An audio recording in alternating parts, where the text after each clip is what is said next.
Bonjour, j'espère que vous allez bien. Ça fait longtemps que vous n'avez pas vu ce beau visage sur la chaîne. C'est bon. Donc, ça fait longtemps que j'aurais dû faire cette review-là. À vrai dire, je sais même pas si le monde sont intéressés à ce que j'en fasse un à part une personne. Et tu sais t'es qui. Mais l'affaire, c'est que aussi, j'avais vraiment envie de faire cette review-là. Parce que Dune, là... Dune, quand je suis sorti du cinéma, après avoir écouté Dune, là, la première fois, parce que je suis allé voir 3 fois au cinéma. Oui, je suis fou à ce point-là. La première fois que j'ai quitté la salle du cinéma, j'étais alright, ça c'était un bon film. Donc, un petit review en 2022 d'un film qui est sorti en 2021. Je me rappelle même plus, ça fait tellement longtemps. J'ai des petites notes et je suis prêt. Donc, mesdames et messieurs, un bon petit review pour Dune, comme à l'ancienne.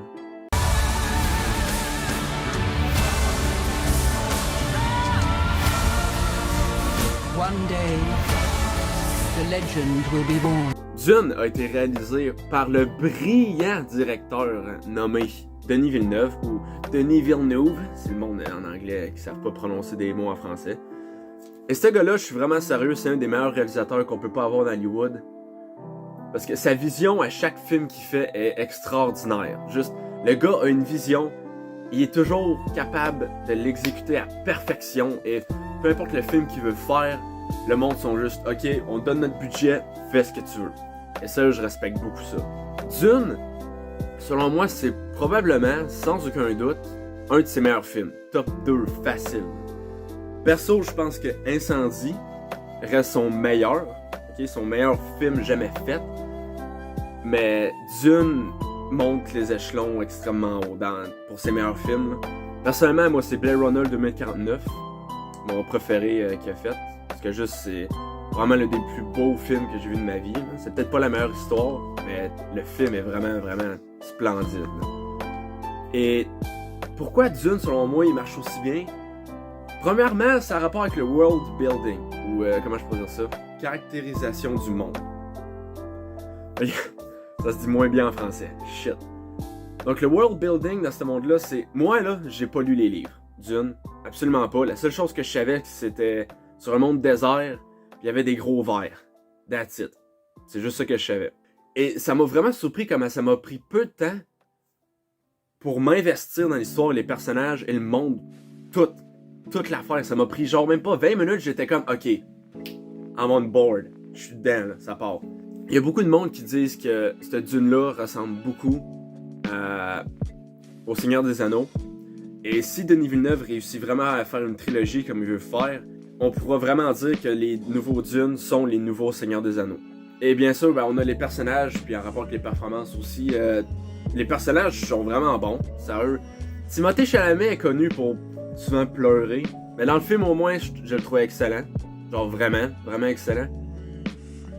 Oscar Isaac, qui joue le père, je trouvais la relation entre les deux acteurs, Timothée Chalamet et Oscar Isaac, vraiment réelle. Je sais pas comment dire ça, mais on dirait vraiment que c'était un père et son fils.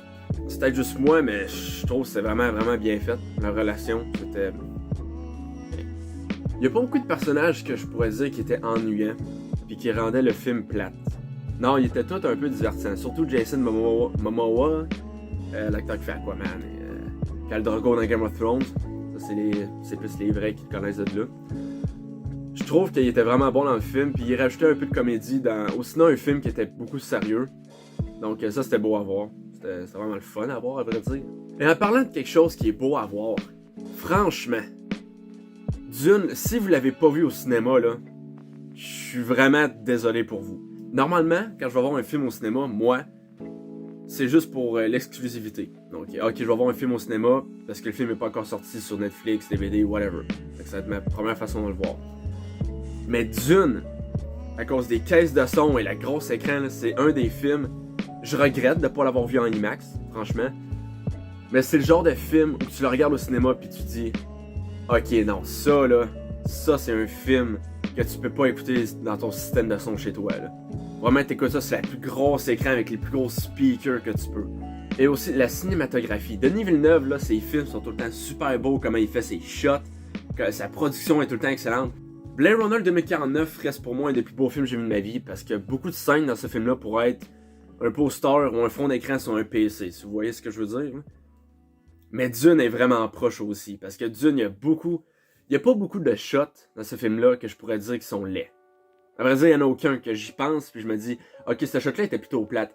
Le salaud trouve tout le temps une façon, bordel, de rendre un shot vraiment excellent, et je sais pas comment il fait. Un shot normal de deux personnes qui parlent, il réussit à faire ça comme si c'était une peinture. Je comprends pas. Et en plus, ben là, en parlant de cinématographie et de world building, ça va amener à une de mes scènes préférées de tous les temps. N'importe quel film, la scène avec les Sadokar, quand ils se préparent pour aller en guerre, justement, là, en seulement 30 secondes, non seulement il réussit à montrer des plans et des shots exquis, mais aussi il réussit à développer, seulement en 30 secondes, là, parfaitement comment le monde des Sadokar marche et c'est quoi leur idéologie.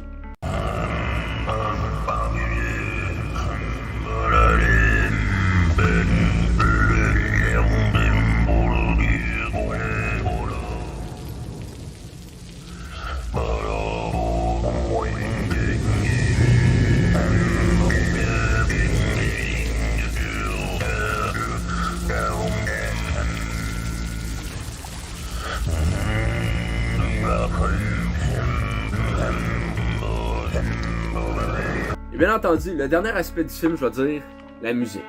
Hans Zimmer, ce gars-là, c'est une légende. J'ai juste ça à dire. Que ce soit de sa série Batman, Pirates des Caraïbes, Roi Lion, Interstellar, Gladiator, ou même des jeux comme Modern Warfare 2, puis Crysis, le gars, là, c'est un génie musical, juste ça à dire. Et cette soundtrack-là, comme j'ai dit aussi avec dans les salles de cinéma, faut écouter ça avec les plus gros speakers. La musique, des fois, là, il y a tellement de la bass dedans, là, surtout quand, exemple, la première scène du gros verre qui attaque. Là. Moi, là, ce qui m'impressionnait le plus, c'était la musique. Puis comment. C'est vrai, il utilise des cornemuses. J'aurais jamais cru dire ça, mais ça fit. Des cornemuses dans un film, dans un désert, ça fit énormément. C'est surprenant, là. Mais la soundtrack, là, oh! Quand vous écoutez ça sur un gros speaker, là, c'est vraiment quelque chose.